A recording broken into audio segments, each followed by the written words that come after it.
נקראת כמה עצים, כמה ענפים מעץ הזית, ואתה זית בר.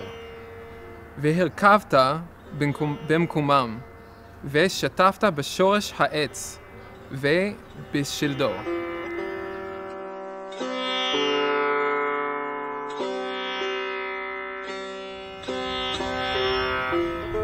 Being grafted into the wild olive tree of Israel, as the New Testament says in Romans, is really, I think, going back to the very beginning when God called forth Abraham.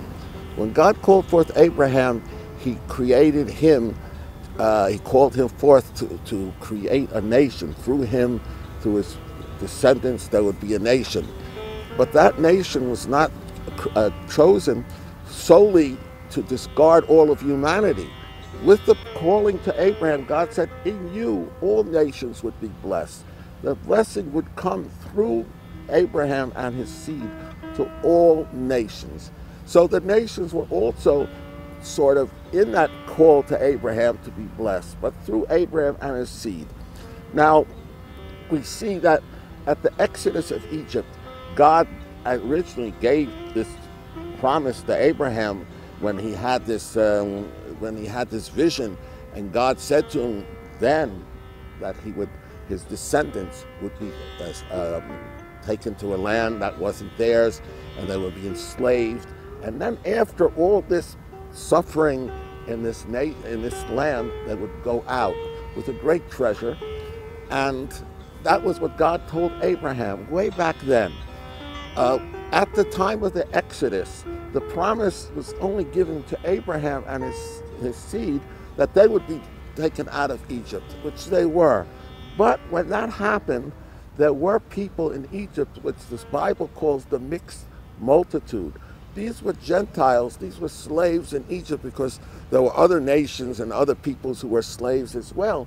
They saw what God was doing in Egypt through the plagues, which the plagues were really a demonstration of the God of Israel, who was above all things, because the faith of the Egyptians in idolatry was that there were various deities for rain and sun and the land and everything.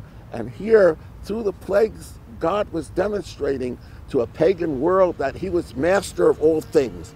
And there were pagans who saw this, and they wanted part of what was going on with Israel, and they threw in their lot with the Jewish people. God honored their understanding and their zeal, and they went out together with the Jews. What happened to them later on is questionable, but at least at that point of the Exodus, they wanted to leave as well.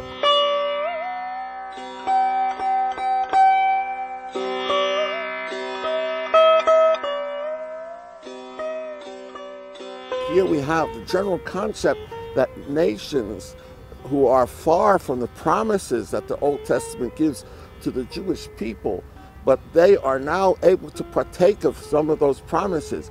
They are able to partake of knowing God. They could know God through his revelation that he gave on Sinai to the Jewish people and through them to the world. They could also, in a spiritual way, become part of Israel in a spiritual way. And I believe that that's what Romans is sort of showing us, that there are people who are, there's the olive tree, there's the tree of Israel, and then there are those outside who are grafted into, just like you used to graft branches from other plants into a tree, and it would have a better fruit. And that's what would happen with the nations. Whatever things that they have, and the nations also have achievements, but whatever their achievements are, when it's grafted into the wild olive tree of Israel, it will produce a better fruit. It will be an improved fruit from anything that they've had before. So I think mainly that's what he's sort of showing us, in Romans.